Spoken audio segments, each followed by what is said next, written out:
Bonjour à vous, je suis très heureux d'avoir été invité à ce Insight into Research pour présenter mes travaux de recherche sur un sujet qui m'intéresse particulièrement, le supply chain management et plus particulièrement le supply chain risk management. Pour commencer, je voudrais remercier le BSI, le Business Science Institute, pour l'opportunité qui m'est donnée pour présenter mes travaux et remercier aussi le professeur Kalika d'avoir fait appel à moi pour participer à cette session. J'espère que ça va bien se passer. Donc, comme l'a souligné Frédéric, que je remercie pour son support permanent, on va garder les questions pour la fin et je vais dérouler le PowerPoint que vous aurez, qui sera mis à disposition sur le site du BSI.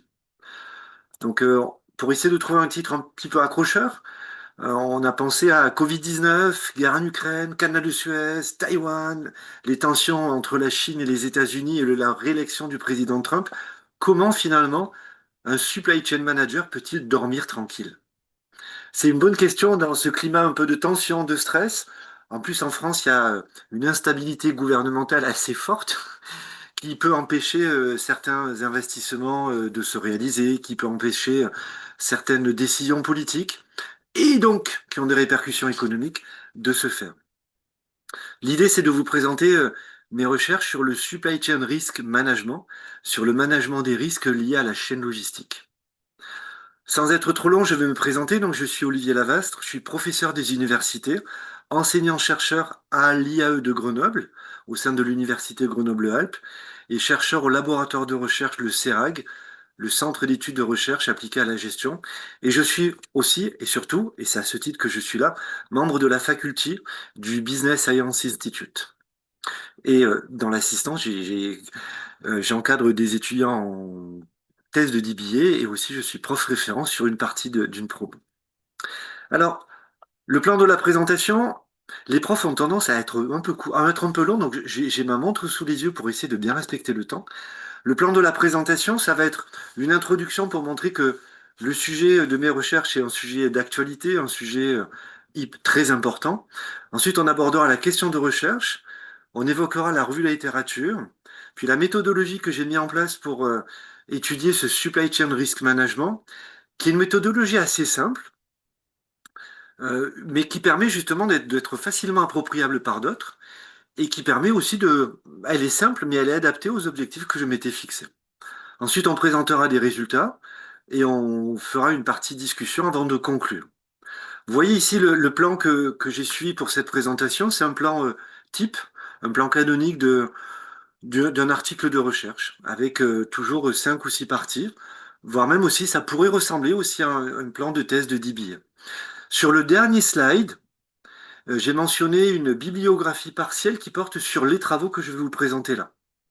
Donc, si vous voulez avoir le détail un peu plus en termes de recherche, des détails plus techniques, des références bibliographiques, des références méthodologiques, sur le dernier slide, vous avez tout une partie des références bibliographiques que j'ai rédigées sur ce thème-là. Voilà, c'est juste une partie. On pourra en parler à la fin de la présentation. Donc, l'introduction. Pour commencer, on pourrait dire que finalement, le supply chain management, le management de la chaîne logistique, je le définirai dans quelques minutes, et ce processus industriel est très touché par les crises, par les événements catastrophiques. Et sans vouloir créer trop de stress dans l'assistance, on pourrait citer quelques exemples de catastrophes qui ont modifié la façon dont les entreprises fabriquent leurs produits. On peut citer depuis février 2022 la guerre en Ukraine, le conflit israélo-palestinien au Moyen-Orient et aussi le golfe d'Aden, qui est perturbé à cause de conflits armés et qui empêche les navires d'aller de Chine en Europe en passant par le canal de Suez. À cause des conflits dans le golfe d'Aden, les navires sont obligés de rajouter 15 jours de trajet en passant par le cap de Bonne-Espérance, au sud de l'Afrique, pour remonter vers l'Europe. Donc là, on voit un exemple très concret de conséquences géopolitiques de facteurs de catastrophes géopolitiques sur le supply chain management, sur la chaîne logistique. Le golfe d'Aden devient dangereux, les paquebots, les porte-containers préfèrent se dérouter par l'Afrique du Sud, et au lieu de faire 2 mois de mer, on va faire 2 mois et demi à 3 mois de mer. Ça va rajouter du trajet. D'autres exemples catastrophiques pour montrer que finalement, le supply chain management est touché par des événements. Le canal de Suez, j'en ai parlé, qui s'est bouché il y a quelques années. Le canal de Panama, qui l'an dernier a connu une pénurie d'eau. Et à cause de cette pénurie d'eau, eh bien, il n'y a pas eu autant de paquebots, autant de porte-containers qui ont pu passer. Donc, il y a eu un ralentissement du trafic sur ce canal. La réélection du président Trump et des droits de douane qui devient très important, qui risque donc de freiner le commerce international, ou en tout cas qui risque d'obliger les supply chain managers à chercher de nouvelles sources d'approvisionnement plus concurrentielles. Les tensions entre la Chine et les États-Unis, notamment avec Taïwan, voilà, des tensions entre la Chine et les États-Unis. Taïwan qui est quand même un gros fabricant de puces électroniques, de plaques de silicium pour fabriquer des microprocesseurs.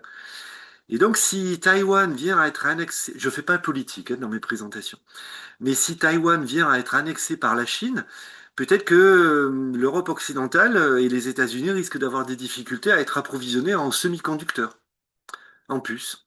Et s'il y a une crise des semi-conducteurs, eh bien, il y aura, comme dans le passé, des chaînes de production de voitures qui risquent de s'arrêter, des fabrications de téléphones portables qui seront ralenties, des ordinateurs qui ne pourront pas être fabriqués.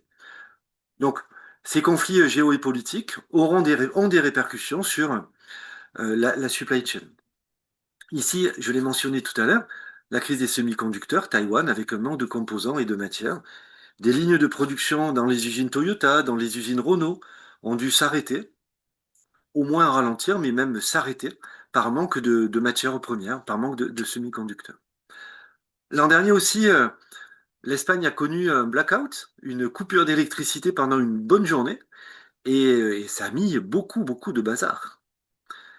Et on s'aperçoit que finalement, on est très dépendant de la fée électricité. On est très dépendant de la ressource électrique. On ne pouvait plus payer, les consommateurs ne pouvaient plus acheter. Toutes les, euh, toutes les scanettes, toutes les douchettes dans les entrepôts ne pouvaient plus fonctionner parce que les ordinateurs n'avaient plus d'électricité. Heureusement, il y avait des groupes électrogènes pour des bâtiments critiques, mais en tout cas, ça a mis pas mal de bazar.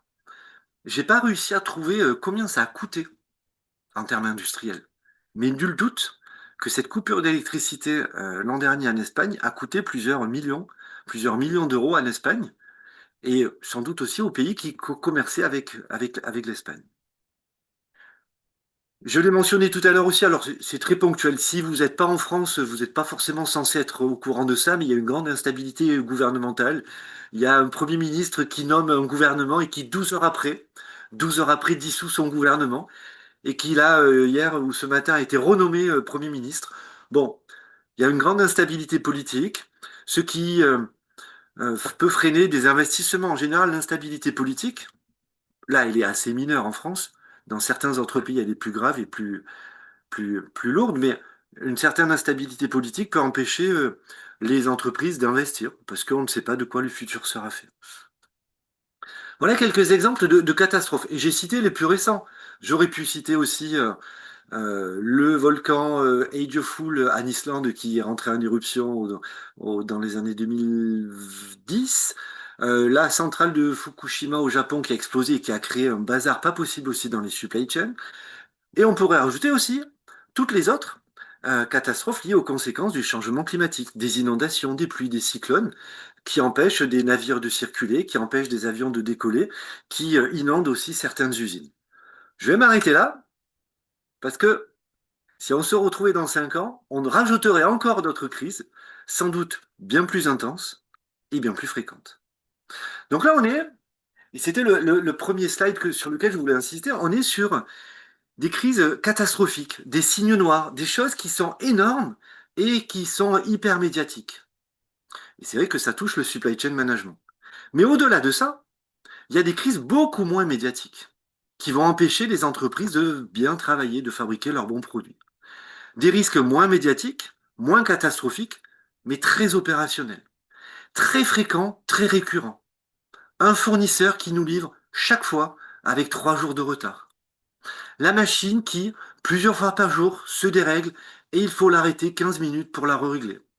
Ce salarié qui arrive en retard. Ce salarié qui crée un arrêt de production. Un système informatique, un ERP qui s'arrête. Tout ça, on n'en entend pas parler. mais ça pourrit le travail des supply chain managers. Et c'est cette image-là. Dans le premier slide, j'ai évoqué le gros caillou qui vous écrase le pied, la grosse pierre qui vous tombe sur le pied, la crise catastrophique. Et ces exemples-là, c'est le petit caillou dans la chaussure. On n'en entend pas parler, mais ça pourrit la vie.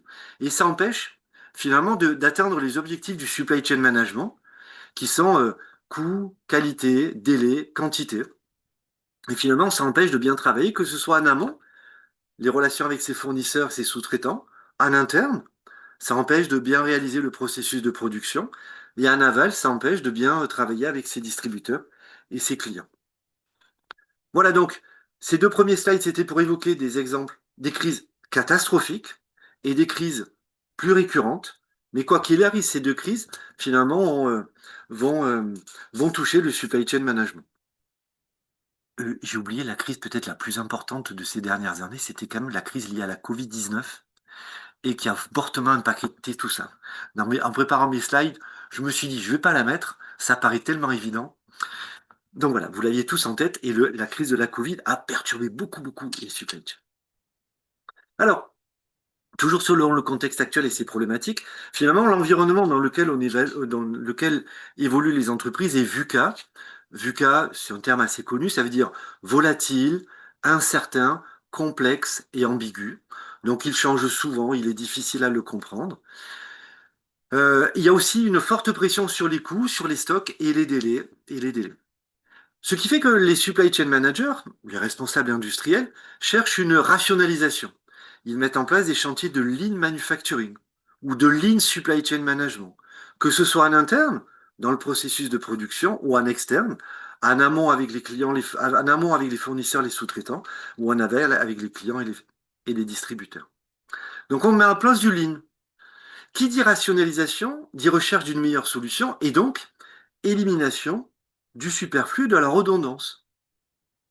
On va éliminer les stocks de sécurité, on va raccourcir les délais, on va finalement éliminer toutes les sécurités. Et on peut donc se poser la question de savoir si, en éliminant tous ces stocks, toutes ces marges, tous ces délais de sécurité, est-ce que les entreprises ont encore assez de marge de sécurité?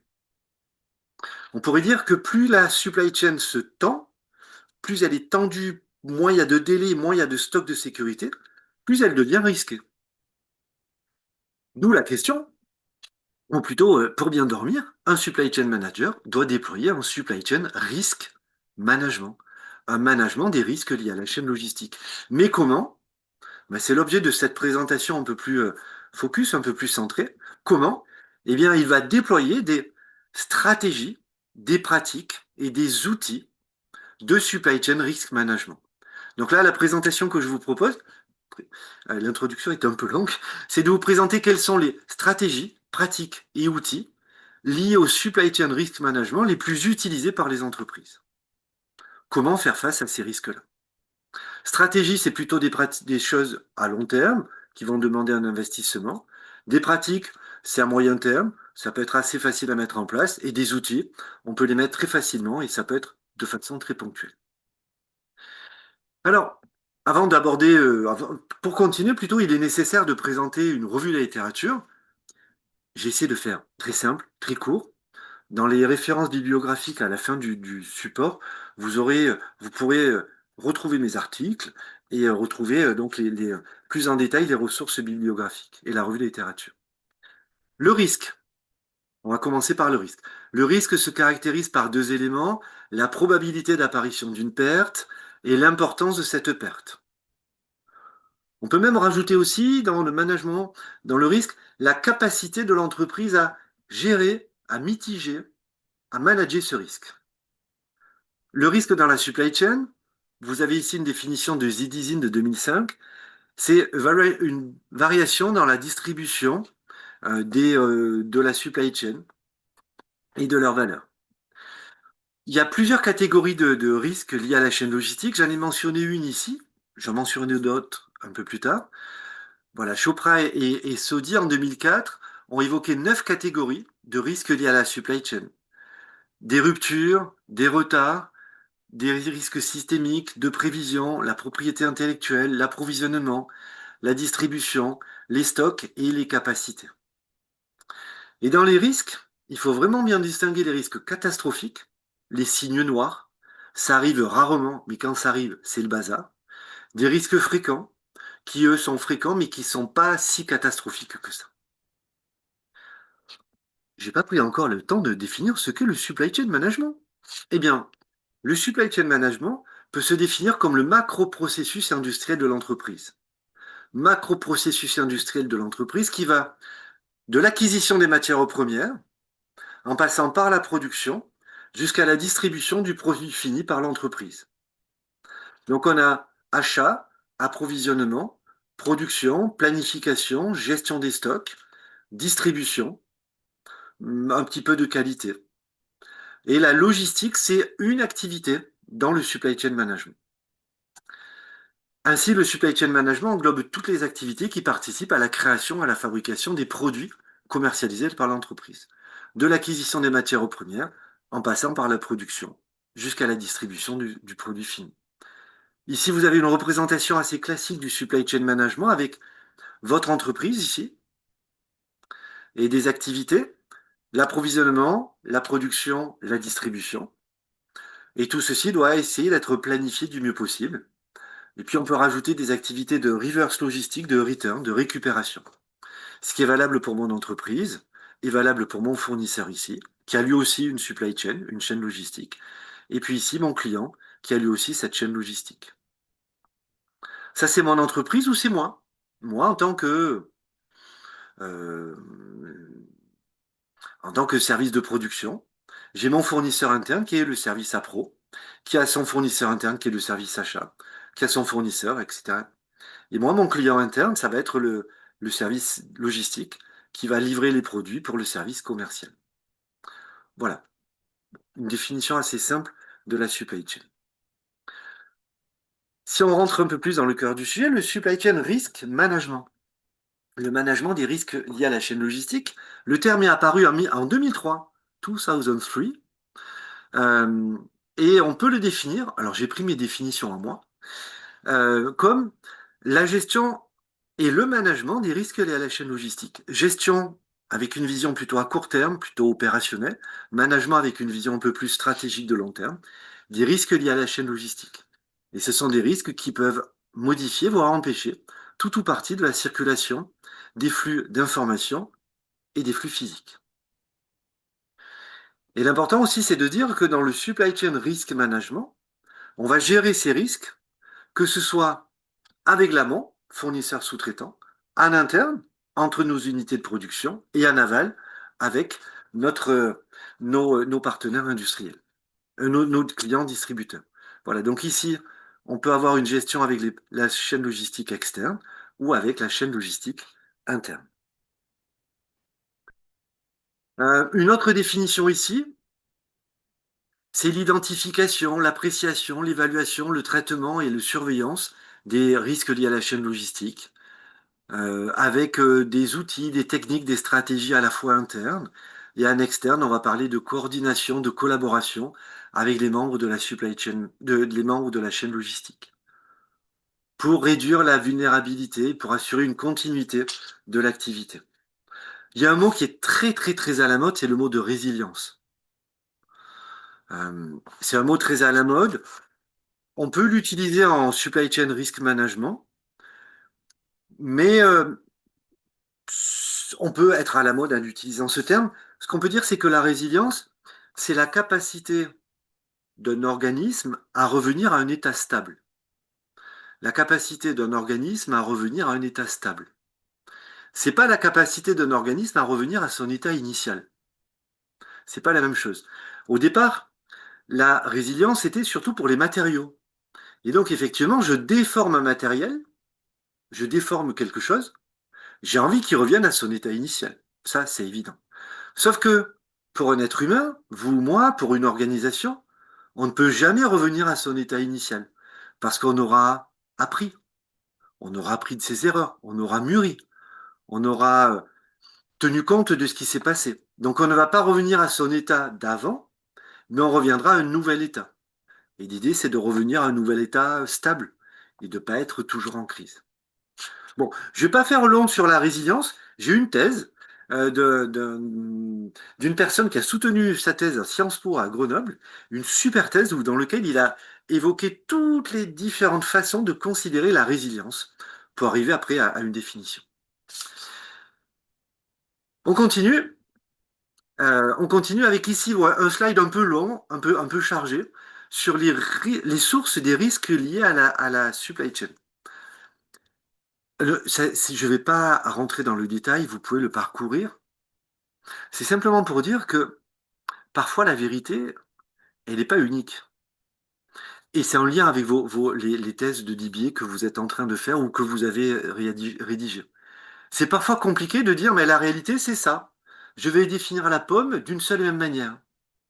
Finalement, ici, vous avez 5 auteurs qui définissent les risques de 5 manières différentes. Et c'est ça toute la richesse qui fait des risques, enfin de cette étude, c'est que chacun a finalement une façon différente de considérer le problème. La pomme peut être définie de plein de manières différentes. C'est ça ce qui fait la richesse, mais c'est ça qui fait aussi peut-être la difficulté à donner une définition. Quelle est la bonne définition? Quelles sont les sources liées au risque? Ben, pour certains, on va faire la différence entre interne et externe. Pour d'autres, entre opérationnel, naturel et politique. Pour d'autres, encore d'autres choses. Donc c'est toujours très compliqué d'avoir une définition et c'est pour ça que dans une thèse de DBA, on vous demande d'être assez large et de dresser un panorama de toutes les définitions qui existent pour votre sujet. Voilà, pour ne pas passer à côté de certaines choses. Pardonnez-moi, c'est une des formations professionnelles qui est de parler de vos thèses de DBA si vous êtes en train de la faire, mais c'est pour vous accompagner aussi et pour essayer de dire que ces insights into research peuvent être utiles simplement, pas que pour présenter mes sujets de prédilection, mais aussi peuvent peut-être vous être utiles dans vos recherches.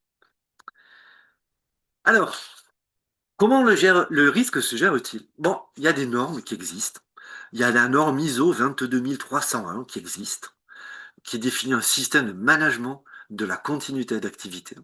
Il y a la norme ISO 31000, version 2009, qui parle aussi de la gestion des risques. Et puis il y a la norme ISO 9001, on est encore dans la version 2015, qui, euh, qui a un grand volet important sur la maîtrise des risques. Donc ça, c'est de façon générale comment on gère les risques. Nous, ce qui va nous intéresser un peu plus, c'est comment on gère les risques dans le supply chain management. Et donc ici, j'ai repris une grille de gestion des risques d'un article de Majus et Menzer, article très cité dans des revues de référence, donc un schéma indiscutable. Et nous, ce qui va nous intéresser, c'est cette partie-là, ce step 3, Risk Management Stratégie. Quelles sont les stratégies pour gérer les risques liés à la chaîne logistique? Qu'est-ce que le supply chain manager, pour dormir tranquillement, peut-il mettre en place? Et donc, on va s'intéresser à ça. On va plus se focaliser là-dessus. Donc, d'abord, il y a des outils et des moyens pour le supply chain risk management. Il y a des outils pour repérer, identifier. Il y a des outils pour analyser et comprendre. Il y a des outils pour mesurer. Vous avez ici quelques exemples d'outils. J'en ai mentionné que quelques-uns. J'ai essayé de mettre au point une méthode qui s'appelle la méthode YES, dans le cadre du Supply Chain Risk Management. YES pour I, identifier, E pour évaluer, E pour éliminer et S pour surveiller. La méthode YES pour identifier, évaluer, éliminer et surveiller les risques. Et là, je serais rentré un peu plus dans le détail, mais voici quelques outils pour repérer, identifier, donc la cartographie des processus, la VSM, le scoring, le classement ABC, l'AMDEC, un diagramme d'Ishikawa, le cycle Plan Do Check Act, des Key Performance Indicators. Il y a aussi un outil qui permet euh, de mesurer les risques avec 2 dimensions, la, la fréquence et la sévérité de l'impact. Et avec ces 2 dimensions, on a une matrice de criticité des risques. Matrice de criticité des risques. Bon, et avec la crise de la Covid, on aurait éclaté la matrice, hein. Avec la crise de la Covid, on aurait éclaté la matrice.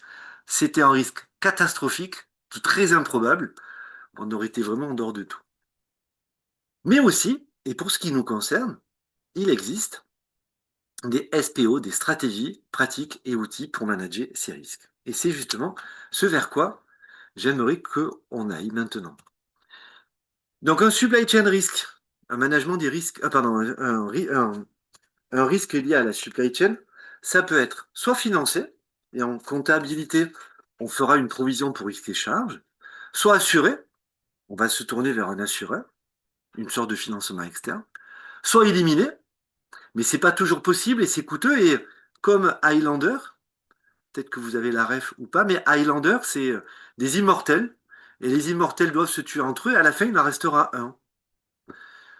Mais finalement, on n'arrivera jamais à éliminer tous les risques, un peu comme il y en restera toujours un. Un peu comme dans le mode Battle Royale de certains films, de certains jeux vidéo, comme dans Fortnite, à la fin, il n'en reste qu'un dans le mode Battle Royale. Pardon. Ou comme dans des films aussi, j'ai oublié le nom, pardon. On peut aussi ignorer et supporter en serrant les dents les risques. On peut reporter sur d'autres. Mais surtout, nous, ce qui va nous intéresser, c'est comment gérer et manager, seul ou avec ses partenaires, les risques. Voilà. Donc nous, on va se concentrer là-dessus. Tu vois? Donc on a parlé des événements, des crises, on a parlé des risques.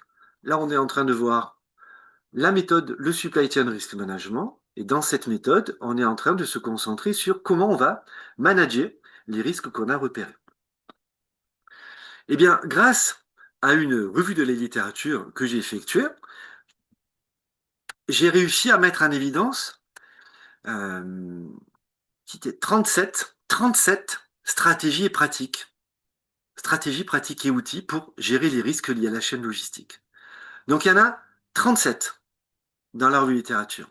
Il y en a 12 qui sont tournés vers l'amont, 12 stratégies pratiques pour gérer les risques en interne et 13 qui sont tournées vers l'aval. Dans un des prochains slides, vous les aurez en détail, me semble-t-il. Mais on a par exemple la gestion partagée des approvisionnements en amont, le VMI, Vendor Managed Inventory. On a de la collaboration, de la prévision, planification et réapprovisionnement collaboratif avec ses fournisseurs, du multisourcing, des scénarios de crise, de la communication, etc., etc. Donc, il y a plein de solutions qui existent, et tout ça, je vais les repérer grâce à la revue de littérature. Et l'idée, c'est d'interroger les gens, on va le voir dans quelques minutes, d'interroger les gens pour savoir quelles sont les pratiques qu'ils utilisent le plus. Mais d'abord, là, on en a 37. Ces 37, on peut les regrouper en 9 grandes catégories.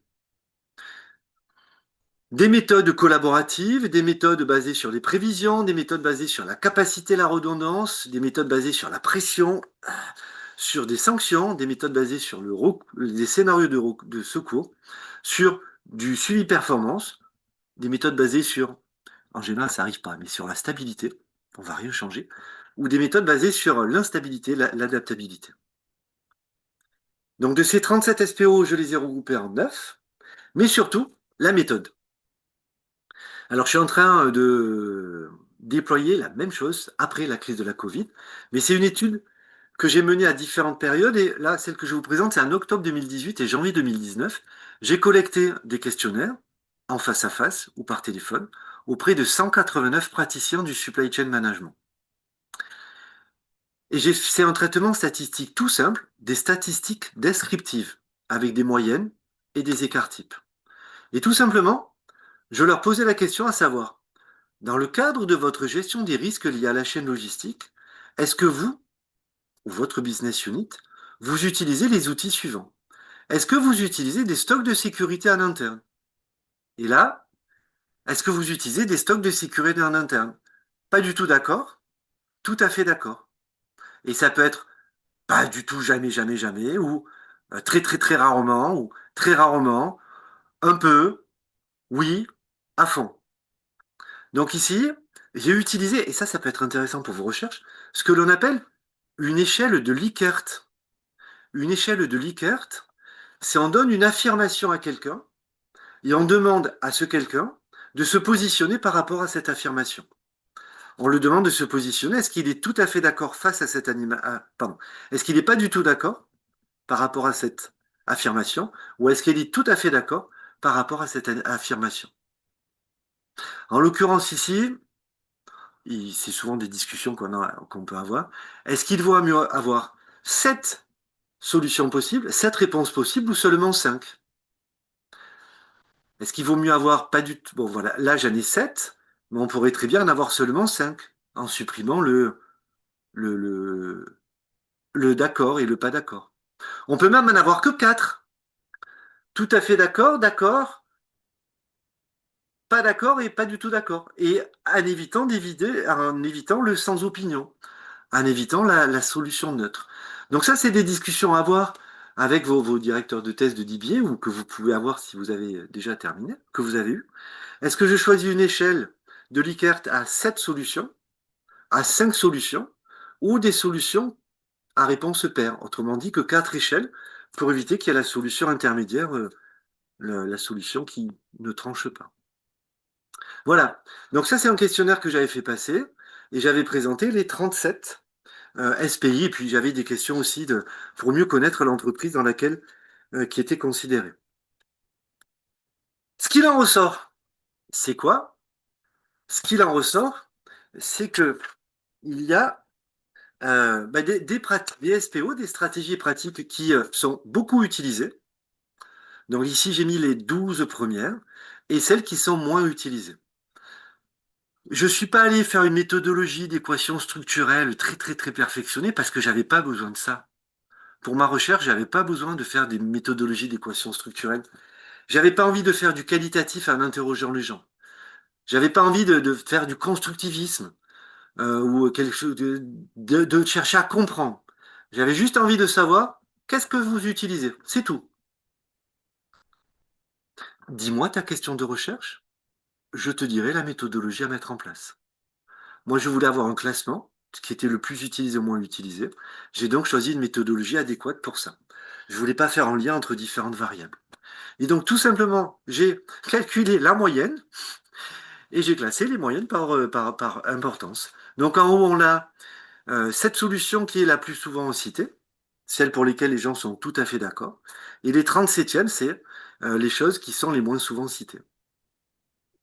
Et c'est vraiment intéressant, je trouve, comme chose. C'est-à-dire, on voit que ce qui est le moins souvent cité, c'est les sanctions, les pénalisations, voilà, faire subir des choses négatives vers ses clients, vers ses collaborateurs, et sans doute la réponse 34 ou 35, c'était vers ses fournisseurs. Et ce qui marche bien, c'est la bien. Je vais pas raconter la suite, mais c'est la bienveillance. C'est l'échange, la coordination, la communication avec ses partenaires. Donc finalement, pour bien réussir en supply chain, ce sera la conclusion, il faut essayer de bien s'entendre avec ses partenaires industriels et logistiques. C'est peut-être une banalité, peut-être que c'est évident pour vous, mais pour d'autres, ça n'est pas évident, parce que l'acheteur peut être encore considéré comme un cost killer, le fournisseur peut être encore considéré comme un concurrent, une personne que l'on va pressurer, à qui on va mettre la pression. Mais ces résultats montrent que finalement, pour faire face à l'adversité, mieux vaut bien s'entendre avec ses partenaires plutôt que de chercher à profiter d'eux. Alors, si on passe, hop là, si on passe ici, les SPO les plus utilisés vers l'amont, les relations avec ses fournisseurs et ses sous-traitants, c'est la pérennité, c'est la coopération. Les SPO les plus utilisés à l'interne, c'est toujours la pérennité, toujours la coopération, c'est l'accompagnement des partenaires dans l'amélioration de leur performance, et ce sont des stocks de sécurité. En aval, ça va être encore la pérennité. Dis donc, mais finalement, garder des partenaires dans le temps, c'est ce qui permet de faire face aux crises. Hmm. On va pas faire de la psychologie, mais voilà, être accompagné, être bien accompagné, avoir des relations pérennes dans le temps, ça marche. Avoir plusieurs clients aussi, ça marche. Et ici, le demand management, c'est essayer de gérer au mieux les prévisions et les commandes de fer. La synthèse des résultats, ce qui est valable, que ce soit en amont, en interne ou en aval, ce sont les échanges et la coopération sur les prévisions. C'est la pérennité dans les relations et c'est l'accompagnement des partenaires. Ça, c'est ce qui revient tout le temps pour les 3 maillons, pour les 3 aspects de la supply chain. Voilà. Accompagnement, pérennité, échange. Pour l'amont, ce qui est spécifique à l'amont, c'est une meilleure sélection des fournisseurs. En interne, ce sont des stocks de sécurité. Et en aval, c'est du demand management. La gestion entre améliorer les prévisions en quelque sorte. Voilà une synthèse des résultats, mais je les ai déjà. Voilà, pardon, on voit ce qui ressort, que vraiment l'accompagnement et les échanges et la pérennité, ça ressort dans des rangs très très élevés. En discussion, on a la prédominance des stratégies, pratiques et outils bienveillants. Échange et coopération, pérennité, accompagnement. Ça confirme le paradigme actuel du supply chain management. La collaboration, c'est le moyen le plus efficace pour bien faire du supply chain management. Un paradigme, c'est une idée importante qui va être présente dans l'esprit de chacun et qu'on va pas forcément chercher à mettre en cause, tellement c'est intégré. Un paradigme, c'est donc une idée partagée par tous qui fait qu'on ne le discute même plus. Bah, peut-être qu'il y a un paradigme dans l'entreprise qui dit que plus on planifie, mieux on se porte. Plus je prévois, plus je me porte. C'est un paradigme, ça peut être largement discuté. Voilà. Donc la collaboration avec ses partenaires industriels par des pratiques collaboratives, par des échanges d'informations, par une intégration des processus et pourquoi pas éventuellement par une intégration du consommateur final. Finalement, qu'est-ce qu'on reprend? On voit bien la prédominance des éléments bienveillants, des pratiques bienveillantes. Pour terminer sur la discussion, avant de conclure, les flexibilités amont, interne et aval ne sont plus mentionnées. Finalement, être flexible, c'est plus important pour le risque. Parce que les entreprises, elles ont déjà intégré. Elles ont atteint un certain niveau de développement, de maturité, un certain niveau de maturité que elles sont déjà flexibles. Elles sont déjà flexibles. La redondance et la surcapacité ne sont pas mentionnées parce que c'est contraire aux lignes. C'est vrai qu'avoir plus de machines, faire des surstocks, avoir plus de salariés que nécessaire, c'est pas quelque chose qui est ressorti parce que c'est contraire au lean manufacturing ou au lean management qui cherche à éliminer les gaspillages, cherche à éliminer les éléments superflus. Je me suis permis de mettre deux couvertures d'un auteur qui est vraiment très connu dans la gestion des risques. C'est Yossi Sheffi, qui a écrit deux bouquins sur l'entreprise résiliente et dans lequel il parle de la gestion des risques liés à la chaîne logistique. Voilà. Si vous voulez un auteur anglais bien plus reconnu que moi, vous pouvez prendre Yossi Sheffi, c'est vraiment une référence dans le domaine. La maturité de la supply chain et de ses acteurs par la bienveillance. Et alors, l'étude date de 2019. Il n'a pas été évoqué l'Internet des objets, l'Internet des objets industriels, Big Data, Smart Data, AI, blockchain. Même maintenant, en 2025, il y a encore des effets de mode. Ces nouvelles technologies ont fait leurs preuves dans certains domaines, mais ça doit encore être stabilisé. Et pour la gestion des risques, c'est encore balbutiant. Les cabinets de conseil cherchent à vendre leurs solutions. Donc, à dire que c'est merveilleux, mais c'est pas encore tout à fait le cas. Pour conclure, deux slides et puis un dernier avec les références, des apports. Généralement, dans une thèse de DBA, c'est bien de montrer ce que vous apportez. Surtout, dans thèse de DBA, des apports managériaux. Nous, un peu moins, mais les apports managériaux, c'est très important pour vous. Donc ici, des apports théoriques, une pierre de plus pour l'édifice du management des risques, une liste finalisée des stratégies pratiques innovantes et une étude inédite en France.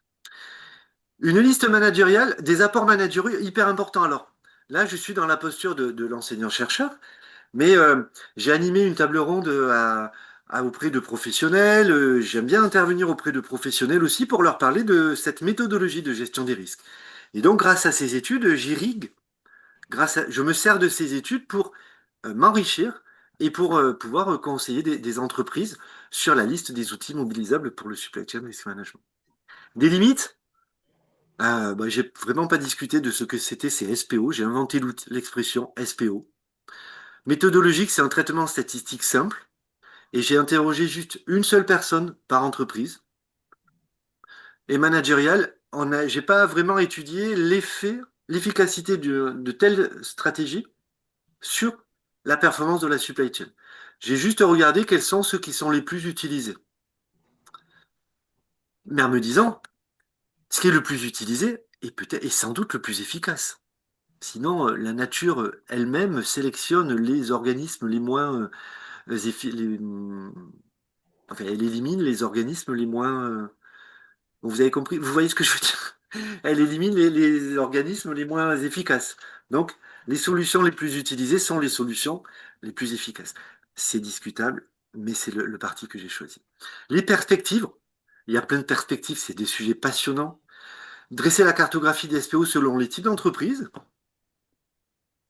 grande entreprise, PME, selon les caractéristiques du supply chain management, turbulent, stable, analyser spécifiquement chacune des catégories, connaître les critères de choix des SPO, et puis aussi établir un lien entre SPO et performance. J'ai envie de terminer avec une phrase de conclusion un petit peu que j'aime bien quand c'est joli. J'aime bien les phrases qui sont jolies à la voix. Plus la supply chain se tend, plus elle devient risquée. Plus la supply chain s'étend au sens géographique, plus elle a de partenaires, plus elle devient risquée. Mais plus la supply chain s'entend, communique, collabore, moins elle devient risquée. Voilà. J'espère que ce Insight into Research vous aura intéressé. J'ai parlé donc du supply chain management, du supply chain risk management. J'ai présenté une méthodologie assez simple, mais c'est à partir du moment où ça répond aux besoins de la recherche, autant l'utiliser. Et si jamais ça vous intéresse, je vous ai mentionné ici quelques 1, 2, 3, 4, 5, 6, 7 références bibliographiques qui portent sur ce thème. Et par exemple, avec ma collègue Blandine Ajon, on a fait une vidéo de 3 minutes sur qu'est-ce que le supply chain management. Et après aussi, j'ai écrit dans l'ouvrage coordonné par professeur Kalika, l'impact de la crise sur le management. Et j'ai écrit, professeur Kalika m'a fait l'honneur, enfin, j'ai été très honoré qu'il me propose d'écrire un chapitre dans cet ouvrage-là, chapitre qui s'appelle L'après-crise de la Covid-19, le supply chain management à repenser. Voilà. Et après, différents articles. Ici, un chapitre justement sur Yossi Sheffi, qui peut être intéressant. Voilà, je vais m'arrêter là. Et comme l'a souligné Frédéric, on peut maintenant laisser la place aux questions si vous avez des questions. Merci. Merci pour votre appréciation. Donc, s'il y a des En questions, un peu commentaire, débordé, Frédéric, je vous prie de m'excuser. il n'y a pas de Pardon. souci. D'accord. Question, commentaire de votre part? Aurélie? Oui, bon, déjà, merci beaucoup, professeur Lavas. C'est très pédagogique et c'est intéressant pour les doctorants qu'il y a dans la salle de visio. Ça permet d'être déjà de se projeter dans la rédaction de la thèse. Moi, j'avais une question, mais pardonnez-moi peut-être pour la naïveté de ma question, parce que je connais peu la chaîne. Mais dans la liste de vos questions, est-ce que vous avez envisagé mettre une question sur la gouvernance? Parce que j'imagine que la gestion des SPO est aussi liée à une entreprise si elle porte ces sujets-là au niveau de la gouvernance ou de manière plus opérationnelle avec les acteurs opérationnels de la gestion de ces risques? C'est une très très bonne question. C'est une très très très bonne question. Et vous verrez, cher doctorant manager, pour ceux qui n'ont pas encore rédigé leur thèse, il y a des choix à faire. Et 37 questions, plus des questions pour caractériser l'entreprise, ça faisait beaucoup de questions. J'aurais bien aimé connaître sur les modes de gouvernance, sur comment les décisions sont prises, sur la culture. Mais à un moment, je me suis dit, si je pose trop de questions, j'aurai un faible taux de réponse. Donc, D'accord. j'ai pas, malheureusement, et Madame Tourvente, vous avez bien raison, ça aurait été super intéressant, mais j'ai pas pu poser toutes les questions que je voulais parce que je savais que j'avais un temps limité et voilà. Donc, mais c'est vrai que ça aurait été super intéressant et j'ai la chance de ne pas faire une thèse, de l'avoir fait il y a quelques années et j'ai la chance de pouvoir raisonner petite brique par petite brique en quelque sorte. Donc là, c'était une étude pour les SPO, mais une prochaine brique, ça pourrait être, par exemple, sur la gouvernance. Une prochaine brique, ça pourrait être sur ça. Une prochaine brique pour essayer de construire ce qu'on pourrait appeler un agenda de recherche, ou en tout cas une recherche à plus long terme. En tout cas, vous avez bien raison, c'est vrai que ce serait très très très intéressant d'avoir ces réponses-là. Merci. Avec plaisir.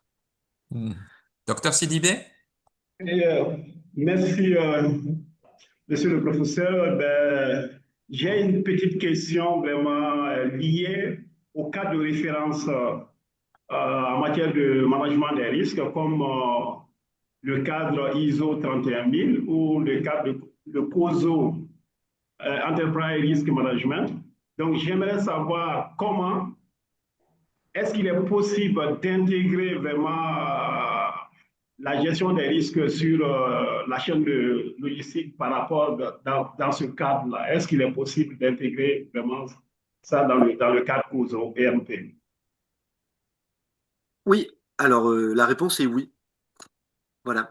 Oui, la réponse est oui, bien évidemment, on peut tout à fait intégrer toutes ces méthodes-là. Je vais repartager mon écran pour vous remontrer un schéma sur lequel je suis passé assez rapidement, mais ici, quand on parle des normes, celle-ci, la norme, celle-là par ISO exemple, 31000, oui, celle-ci, exactement. finalement, ça reprend exactement ce que je disais avec la méthode de Yes ou avec la méthode aussi de.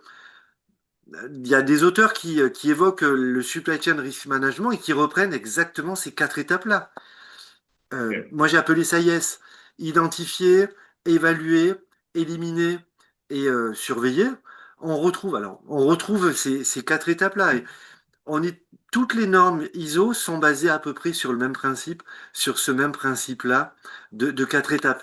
Et là, je vais pas mentionner un autre modèle de recherche de Harland, où là aussi il y a ces quatre étapes-là, comme dans la norme ISO. Là, ici, vous avez ici, voilà, Manuj et Manzer. On a aussi l'identification des risques, l'évaluation des risques, la gestion des risques et la surveillance. Enfin, bon, après, il y a la surveillance des risques ici. Donc, c'est tout à fait compatible. Moi, j'ai simplement choisi de, de pardon. J'ai choisi de plus me focaliser sur le domaine du supply chain risk management sans évoquer les normes. OK. Voilà, merci bien. Avec plaisir. Une dernière question?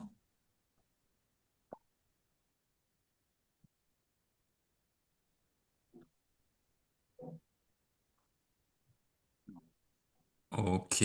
Je vais laisser donc professeur Lavastre peut-être pour le dernier mot de la fin, avant que nous concluions. Oui, merci pour votre participation. J'espère que ce séminaire vous aura intéressé. Je vois dans la salle certains étudiants, certains doctorants managers que je connais, que je suis. Donc, je suis ravi de vous voir. Et ne restez pas pour la version anglaise parce que la version française était bien plus intéressante et bien plus dynamique que la English version. Et si vous souhaitez qu'on continue à discuter là-dessus, vous avez mon email. Et voilà, n'hésitez pas à me recontacter. Et je remercie encore Frédéric pour son support. C'est bien de travailler en confiance. Et le professeur Kalika de m'avoir proposé de présenter mes travaux dans ce cadre-là. Je crois qu'il y a une question de Ludovic. Tout à fait. Ludovic? Merci beaucoup pour l'opportunité de poser la question. J'ai bien suivi les séminaires ou la présentation du professeur qui est très éloquent. J'apprécie et puis c'est une leçon que nous qui sommes en train de rédiger déjà, que nous puissions nous y prendre de cette façon-là. Cependant, je suis dans une entreprise où déjà nous vivons une crise. Cette crise de sa chaîne qui est liée à la situation financière de l'entreprise. Mhm. Et nous avons essayé, personnellement, moi qui s'occupe des finances, j'ai essayé de parler avec certains partenaires, beaucoup plus de fournisseurs. Et il y a certains qui ont compris, mais il y a des autres qui n'ont pas compris. Qui n'ont pas compris c'est comment. Il y a certains qui ont compris de nous accompagner. Nous avons collaboré avec eux. Nous avons mis un nouveau plan pour que nous puissions avancer. Et il y a d'autres qui disent non, et ils dépendent aussi de leurs fournisseurs, ils dépendent des taxes, ils sont coincés. Et comment faire? Parce que la situation financière impacte en ce moment-là la crise au niveau de sa chaîne. Comment faire?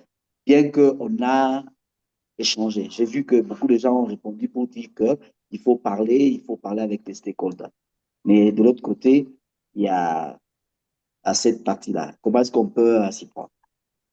Comment est-ce qu'on peut s'y prendre? On peut essayer de faire prendre conscience à ses partenaires industriels que si on disparaît, ils seront dans la panade. Si on disparaît, ils seront vraiment ennuyés. Je vois, j'ai partagé mon écran. J'avais fait quelques vidéos à propos de la crise de la Covid-19.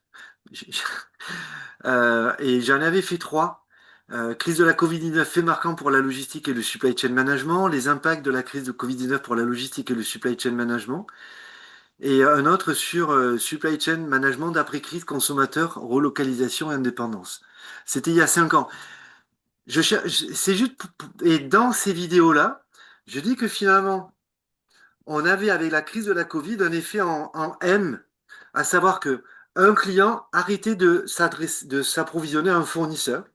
Finalement, le fournisseur faisait faillite, ne pouvait pas livrer à notre client, qui ne pouvait pas livrer à qui ne pouvait plus acheter au fournisseur, il ne pouvait plus acheter, vendre à son client, qui ne pouvait plus, et on n'avait pas un effet de domino, mais on avait un effet en M.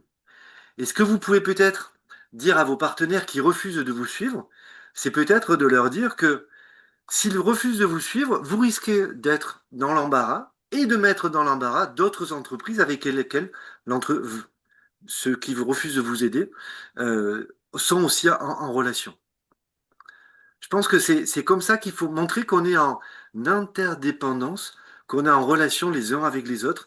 Ça peut être une solution pour essayer de convaincre ses partenaires financiers. C'était ça sur quoi ça répond? Ouais?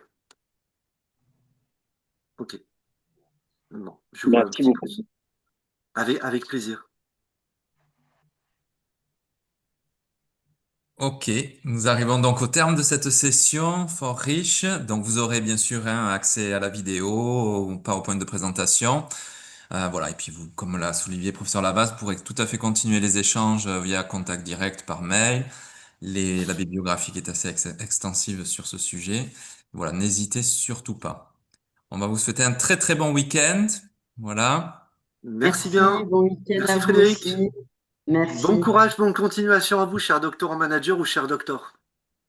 Merci Merci beaucoup. beaucoup. Merci Bon beaucoup. week-end, au revoir. Au Merci. revoir.